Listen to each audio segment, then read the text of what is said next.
episode of the Goodrum Show with me, Chris Goodrum.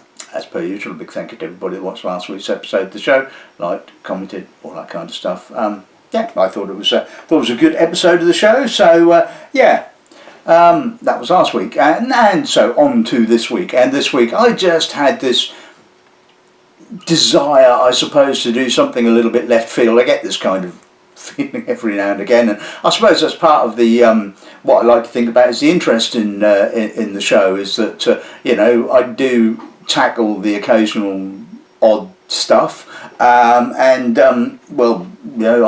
got in front of me sort of half a dozen somewhat slightly I would say unusual, you might well go and say as far as saying odd bottlings of rum from around the world, and so yeah, I think this is going to be quite intriguing. As you well know, rum is not just purely the sort of like, just doesn't just come from the Caribbean islands.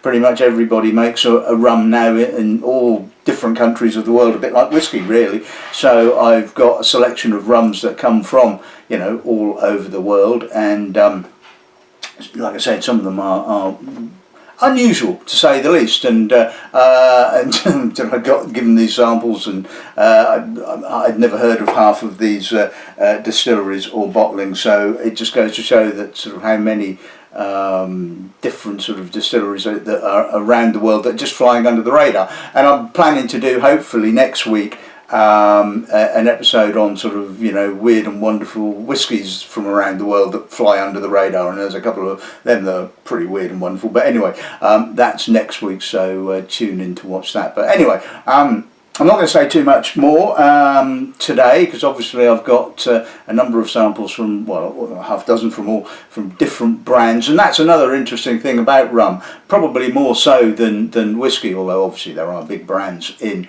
whiskey, but rum does seem to be sort of like more about the sort of like the actual brand or the brand name of the sort of like the range and all that kind of stuff. I mean, even distilleries will probably have more than one range that they bottle, different brands for different markets and that kind of thing. So as far as I'm aware, I think there's only about one or two of the samples in today's episode of the show that are actually from a specific distillery. The rest are all brands, but anyway, we shall get on and have a look at those when I shut up, really, I suppose. So let's have a look at today's one. Okay, so we're going to start with two bottlings that are distributed by the same distribution company whose name I've completely forgotten. The rep did drop these samples in back in 2023 now, and I'm afraid I've completely forgotten. So if you are watching the show and these are your rums, then I do apologise that I haven't remembered who you were. Anyway, so the first bottling we'll be looking at is an American rum. Told you this was from all around the world. So this is called the Montanya Oro Rum, bottled at 40%. It's distilled by a company called Montanya Distillers in Colorado, America, and it's made from a combination of locally sourced molasses and freeze-dried sugarcane. Wow, that's a first as far as I'm aware. Anyway, it's apparently aged, or the spirit is aged for 12 to 18 months in freshly emptied American white oak casks that previously held Law's Colorado whiskey, which is really cool, keeping it all sort of nice and local. I like the idea of that. And then before it's bottled, it is sweetened, and I like the fact that they are upfront about the fact that the rum is sweetened post distillation, and they use a little bit of locally sourced honey. So again, I like the idea that it's all as much as possible sourced from within Colorado, so I think that's quite cool. Anyway, the second bottling we'll be looking at is, as far as I'm aware, a brand created by 1423 Spirits, and this is called the Panama Extra Anejo Companero, bottled at 54%. As far as I'm aware, it is a blend of Panamanian rums that have been aged up to 12 years, and you're thinking, well, fair comment. Here's the interesting bit. Apparently it is shipped to Denmark, I'm assuming once it's been blended together, and finished in casks that previously held roasted cocoa nibs. interesting. I do like my cocoa and I do like my chocolate, and I do like my rum, so rum and chocolate together is, well, as far as I'm concerned, perfect match. So looking forward to that one. Bottling number 3, sample came to me from a customer stroke friend of mine, so that was really good of Tony to drop me the sample. It is the Penny Blue XO, bottled at 43.1%. The spirit comes from the Medine distillery in Mauritius. It's aged for the spirit is 7 to 13 years of age, aged in ex-whiskey, bourbon and cognac cask. This is apparently batch number 5. I have a feeling it's a brand. I think bottled by Berry Brothers, I think. I really should have probably looked it up, but as per usual, some things kind of like fall by the wayside. Now, bottling number 4 is definitely from a distillery, although I think this particular bottling has now been discontinued, although it's still available online. This is the Hampden Estate Gold, bottled at 40%. Yes, that wonderful funky distillery in Jamaica. So as far as I'm aware, I think at the time it was kind of like the entry-level bottling, so I'm expecting a relatively young spirits in that one. The penultimate bottling actually comes from the World Rum Awards at I think it was the 2023 World Rum Awards, because I tasted this back in March of 2022. So this is from this is called the Liverpool Lost Dock Rum. It's the 2021 Signature Blend Stout Cask Finish, bottled at 43%. It is bottled by a company called 3 Rums Limited, and they were apparently founded, I'm guessing, in Liverpool in 2019, and apparently inspired by pivotal moments that shaped the remarkable history of Liverpool. No, that's cool, like that. Obviously, as you well know, I have a bit of a soft spot for Liverpool. Obviously been a big fan of the football team since I was knee-high to a grasshopper, as they say. And apparently the rum is supposedly paying homage to the fact that obviously Liverpool back in the, well, I'm guessing 1800s, I think, was a vibrant port, importing goods from all over the world, and well, we're not going to go any further than that. Just say, let's just leave it at goods from around the world, shall we? Anyway, so this is apparently a selection of rums aged for up to 5 years. It is primarily a blend of Barbadian rum from Foursquare, Venezuelan rum from the Sophia distillery, and a secret Nicaraguan rum. Why do they say secret Nicaraguan rum? We all know there's, as far as I'm aware, there's only one distillery on in Nicaragua, the CLN distillery, or Compañía Licorera de Nicaragua SA, otherwise well known for their Flor de Caña bottling. So I'm guessing that is the case. I'm guessing that I've never actually seen a sort of a Nicaraguan rum that has been able to use its name. I'm pretty certain that the distillery sells all of its rum with the proviso that you can't actually use the name of the distillery or anything like that, so hence why they call it a secret Nicaraguan rum. So yeah, so Barbadian, Venezuelan and Nicaraguan. Love the way that they go into an awful lot of detail about the blend. Also, this appears to be a limited edition bottling that was done in, I think, in 2012. Like I said, it was finished in ex-stout casks, ex-imperial stout casks that came from Carnival Brewing. Those casks initially held Jamaican rum, so they obviously, I don't know who bottled the Jamaican rum, but obviously the cask was filled with imperial stout, emptied, and then handed over to 3 Lids Rum, sorry, who then put their signature blend into it. So I'm looking forward to that. Deep breath, final bottling. I kind of ummed and ahed about whether I really should include this particular one. I mean, you know, will you look at the colour of that? It just absorbs the light. Shall we say it's not natural. So this is the Fallen Angel Black Spiced Rum, bottled at 41.3%. It is a brand that's owned by a company called Ballistic Brands, who are a UK company based in Wiltshire. I had to do some digging to find out that it's actually Guyanese rum in there, because the brand's website really kind of focuses on the cool bottle. And yeah, the bottle is really cool, but you know, it could be a case of, you know, style over substance. We'll obviously find that out. But the brand seems to be focused more on the innovation behind making the bottle and all that kind of stuff, and just kind of says, well, we put rum in it, you know. So you can see what it's aimed at, and it's probably a bit like, well, I'm not going to sort of speculate.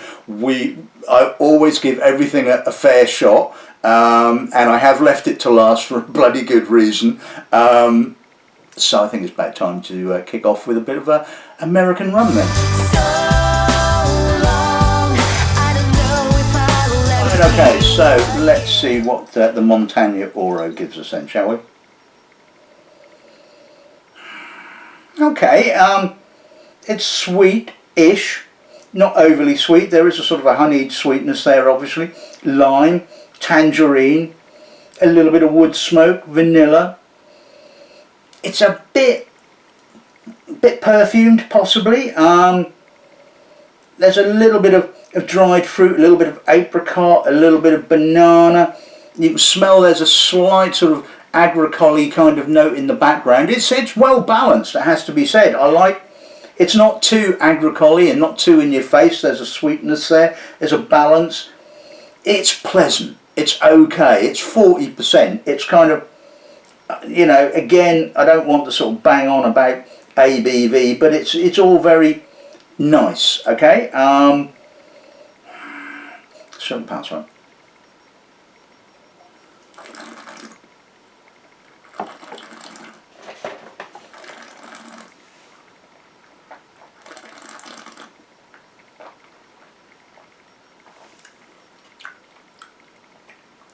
Okay, it kind of kicks off with a little bit more of that herbal agricole note, but that's very brief. And then we're into the honey, we're into some slightly pulped apricot, a little bit of banana, a little bit of pineapple. And then it sort of runs out of speed a little bit. It kind of, I'm getting a little bit of raw spirit on the finish. To me, I don't get a great deal of oak.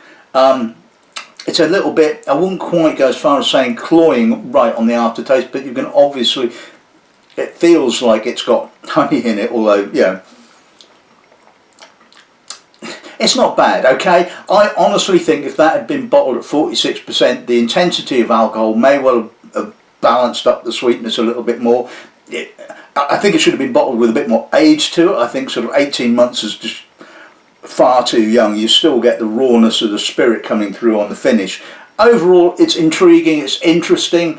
I like the story behind it. I like the fact that it's a local product, or as local as it could be, but I just think that it's been A, bottled too soon, and B, should have been bottled at a higher ABV.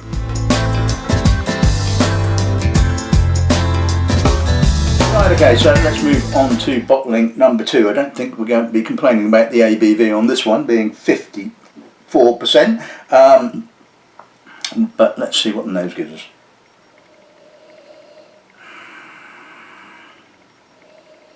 It's very cacao. I get the sort of the raw cacao nibs. I get a little bit of sweet chocolate, and that's pretty much about it. There's a semblance, a feeling of some sort of spirit beneath that, but if I was tasting this blind, I would be really hard pushed to sort of say, oh, that's a rum. It's just a little bit too one-dimensional, I think. I mean, I don't get any sort of maturity of spirit. I don't get very little spirit at all on the nose, which is a little bit disappointing. See what pals like.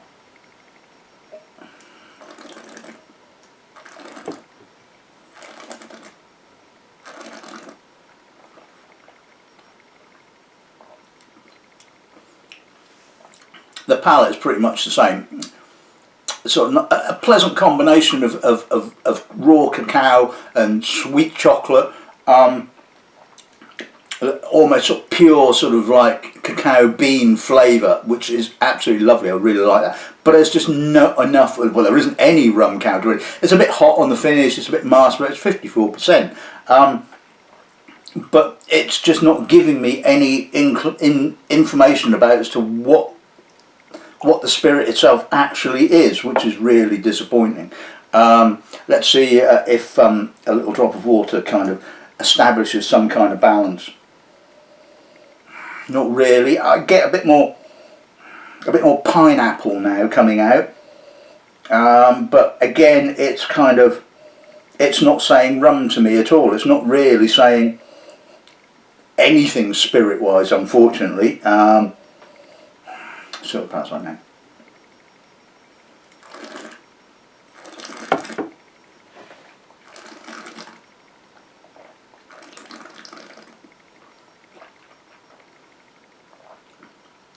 If anything, it's emphasised the sweetness of the chocolate. It really is sweet and it's chocolatey. I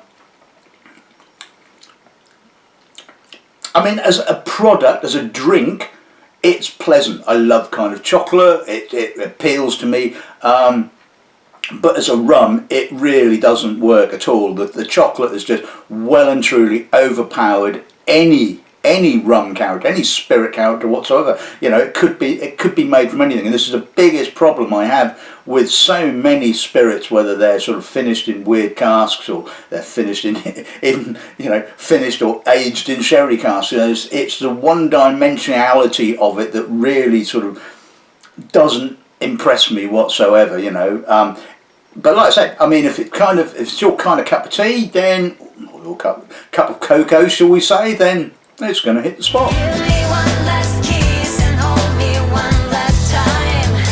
Right, okay, so let's move on to the Penny Blue XO. Now, as far as I'm aware, there's a number of brands that tend to use the sort of French terminology. I mean, certainly the sort of Martinique distillery certainly seem to like using that. As far as I'm aware, it doesn't actually have any legal definition within the rum industry. It might do in Martinique because it's it has a French DOC. But as far as I'm aware, elsewhere it's really pretty meaningless. Apart from the producer wants you to think, well, it's aged spirit, so we'll call it an XO, extra old or something of that kind of ilk. But anyway, let's just see what the nose was on then, Joe.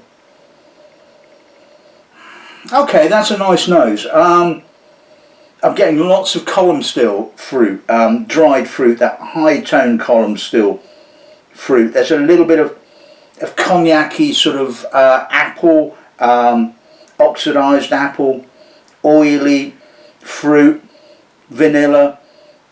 It's got some nice maturity going on there. I mean, it's 7 to 13-year-old. It's basically giving me rum character as opposed to just wood. And you know what? That's a lovely nose. It's really nicely balanced. Like I said, it's I would guess the spirit is probably either 100% column still or column still and pot still blended together. And this is one of the things I love about rum, is that not only have you got the different raw materials that you can play with, you've got different still types, so on and so forth, and you can end up with really complex spirit from the blending of all these different elements. And you know what, I think this is absolutely lovely. This is proper rum, as they say. This is not gimmicky or anything like that. It's just good, honest blended rum, aged in several different types of casks, admittedly, but yeah, really well put together. Let's see what the par's like.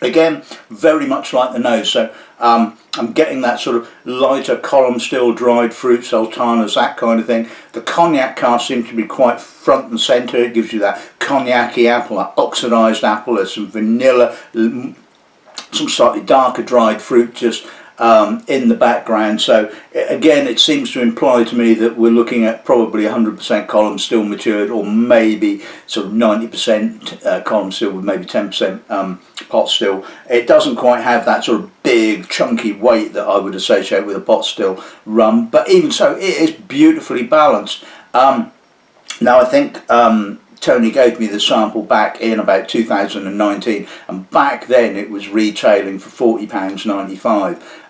One imagines it's probably moved on from there. I haven't actually had a look to see what it currently retails for, but if that's retailing for about £45 a bottle, then that is really very, very good value for money. Lovely complexity, lovely balance, hits the spot, as they say.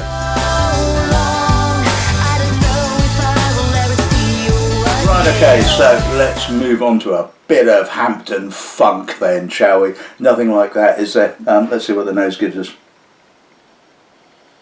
Oh, yeah, that's funky, that's young, that's spirity, herbal, granulated sugar. God. How long's this been matured in oak for? 5 minutes? I mean, there's a sweetness there.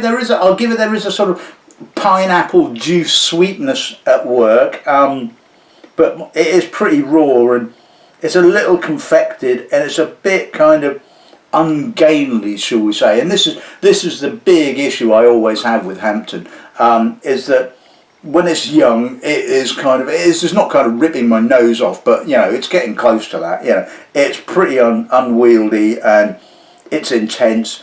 I will say that this does have some sweetness. A lot of Hampden bottlings just lack any sweetness, and it's just funk, and more funk.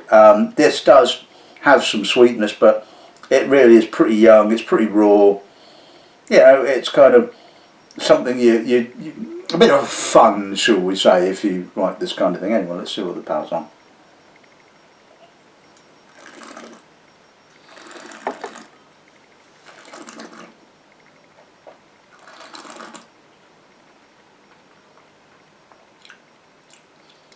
Well, it has no finish whatsoever. It kind of dies on the mid palate.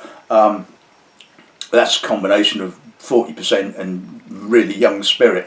Again, it lacks intensity. You know, that 40%, it's probably been filtered to hell and back as well. So you kind of got this kind of plasticky, fainty, young, raw, funky spirit. Again, there's some pineapple juice, sweet pineapple juice just in the background, but it's not really kind of melded together. It's a bit at odds with itself, it has to be said, and it's just because it's too young. I mean, if this is probably, what, 12 months old maybe, it's barely scratched the inside of a cask to remove some of the sulphurous funky notes from Hampden, but it is what it is at the end of the day. It's probably, well, I mean, it's a mixer.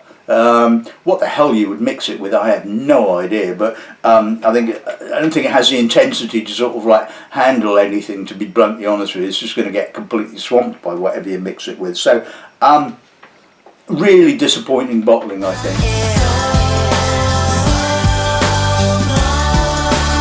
Okay, so let's move on to the Liverpool Lost Dock Rum. So this is the 2021 signature blend, Imperial Stout cask finish. Now, I don't think I've ever come across an Imperial Stout cask rum before, or finished rum before. Most rums rarely tend to be finished in weird and wonderful casks, so let's see what the nose is like on this end. Quite astringent, quite herbal. Onion skin. I'm just getting onion skin. Where the hell is onion skin coming from? I can only... I get the feeling that there's maybe some bacteria has kind of got into maybe the stout cask. I don't know. I mean, this is a problem. I don't know how sort of like whether they were sort of, you know, fumigated, for, which is the wrong word, cleansed, and they weren't cleansed enough. But there is a real onion skin weirdness going on here, and it is not pleasant, which is a real shame. I mean, I you know, if anyone from the distillery is watching and doesn't want to actually shoot me, then and are quite happy to sort of from the distillery, from the blend, from the company, and wants to send me a sample of their signature blend, I'm more than happy to review that. But this really hasn't worked at all, and it's a real shame because I'm not getting a great deal of complexity from the rum. I'm just getting this bloody onion skin note. It's acerbic, it's weird. I'm not going to go on, I'll just taste it and see.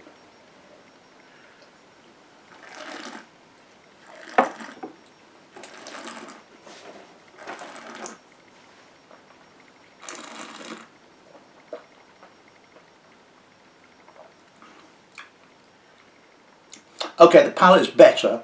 There's less of that onion skin note. It's still there, and that astringency and that acerbic note. Does kick off with the stout cask notes. It's kind of got that imperial chocolatey stouty kind of character to start off with. There's a bit of dried fruit on the mid palate, but again there's that slight astringent note, that slightly unclean note that's sort of running through it. 43% just about does it, I think. I would again, I would have said, why not bottle it at 46? If you're going to bottle it at 43, you may as well just bottle it at 46 and forgo the filtration. I mean, to me, it's a no-brainer, and I don't understand why distilleries and companies do this. You know, an extra 3% ain't going to make an inordinate amount of difference with regards to the retail price of it, and I don't know what it retails for, as far as I'm aware. Like I said, this was a limited edition bottling of 845 bottles, I think, and it's all sold as far as I'm aware. So somebody obviously liked it. To me, I think there was some contamination that cropped in there, and it's a real shame because I think it's ruined something that could have been quite intriguing. And so there you go. That's a sort of like a lesson for you kids out there. You know, make sure your barrels are clean. I know you've been waiting for this, haven't you? You want me to review this, well, rum. I mean, okay, I love the bottle. It's a funky bottle. The sample was not sent to me by the company. Funnily enough, it was actually when I did last November's Spooky Spirits evening. I deliberately chose a number of bottlings that had some kind of spooky connotation and asked the question, were they style over substance? And obviously this being the bottle that it was in just fitted that category sort of absolutely wonderful. Jesus, I mean, it smells like you expect it to smell. Coca-Cola, cola, caramel. For anyone, and I swear, if anyone says to you that caramel has no bearing on the aroma and flavour of the product that it's used to colour, smell this. I would imagine that they use an absolute shitload of the stuff to get this kind of colour. Do I get any dried fruit? Well, there's a bit of it. Do I get any Guyanese character? Do I hell? It's a bit of banana or a bit of wood smoke. And I'm kind of being generous, to be honest with you. It is sweet. It's it's for the masses. It's Bundy's, isn't it, really? You know, it's kind of, this is not about what is in the bottle. It's about the bottle itself, and there's all of that kind of stuff. It is a classic, and I hate to say, it is a classic example of style over substance.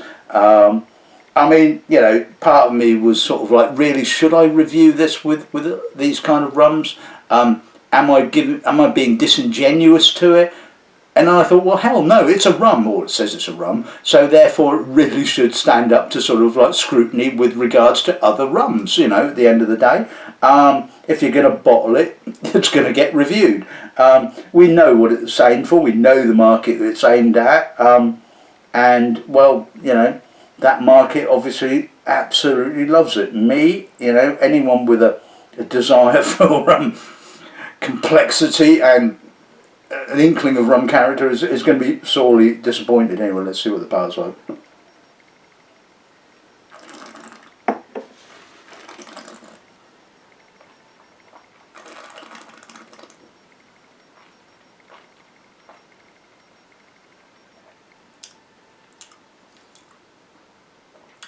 bloody sweet. Sweet, sickly, caramel. That's pretty much about it. I mean, God, I'm just wiping the sort of like the caramel sweetness off my lips. I mean, it is what it is at the end of the day. It's meant for well, I was about to say it's meant for children, but it's not actually meant for children, is it? But you know, it's basically going to appeal to people who think, well, that's a really cool bottle, and I like my sort of sweet RTDs and stuff like that. You know, it's kind of yeah, I like my WKD and all that kind of god awful stuff. You know, I could go on about the fact that it's not bottled at 46% and it's filtered and coloured, and you know, you could bottle that at 50 odd bloody percent and it would make absolutely no difference. It would actually just make it too expensive for the consumer base that you're aiming at. So look, like I said, I was in two minds whether to review that or not, because it really doesn't kind of fit in with, you know, real rums at the end of the day. It's a sort of like, it's a, you know, an RTD, it's a sort of, you know, fancy bottle, but, you know, like I said, it says it's rum, so I'm going to review it with rum, and I have done, and yeah.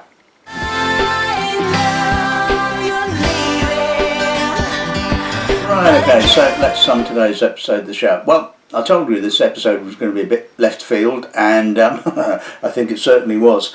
Anyway, so the Montanya Oro, like I said, I loved the whole idea of it. I just think it had been bottled at too low an ABV and just hadn't spent enough time in the oak, and that was simply a simple fix. And I think if they do that, then you will get sort of something with a little bit more complexity and more intensity. The Panama Extra Anejo, it was just too much influence from the cacao nibs, and there was just absolutely no way there was going to be any character of spirit whatsoever. If it was my bottling, I would have basically taken that and vatted it back into the sort of the original spirit. You know, just taking a small percentage of it, and just to have a subtle chocolatiness, and that's really what it kind of lacked, in my personal opinion. The Penny Blue I thought was exceptional. I thought that was a lovely bottling of rum. The price of it's, like I said, it was about 45 quid. I think it's just, yeah, absolutely spot on, beautiful, really, really nice bottling. The Hampden Gold, well, for those of you that know Hampden like me, you pretty much know what it's going to taste like before you even open the bottle. It's young spirit, it's young Hampden, it's unapologetic in the fact it's young Hampden. It's always fun to try, but you wouldn't want a repeat purchase, would you? The Liverpool Lost Stock, again, I think there was some bacterial influence on that particular bottling. I think that may well have crept into maybe the stout cask or something like that, because yeah, that weird onion skin sort of note just kind of ruined everything, and I think it could have been a really intriguing bottling. So that again, a real shame with regards to that. And well, the Fallen Angel Black Spiced pretty much said it all. I mean, I suppose you can argue that it wasn't overly spicy. It wasn't all about the spices. It was all about the caramel, really, because that was pretty much about it at the end of the day. Spice, rum, nah, not hoping hell. Funky bottle, yeah, absolutely. So, like I said, so this has certainly been a bit of a left field episode of the show. All that's left to say is, hope you enjoyed this week's. Tune in for next week's kind of funky whiskey episode of the show, because we're going to have some fun with that one as well. So, until then, I'm not expecting any of the producers to send me lovely sort of thank you emails about reviewing their products. Good dramming and good afternoon.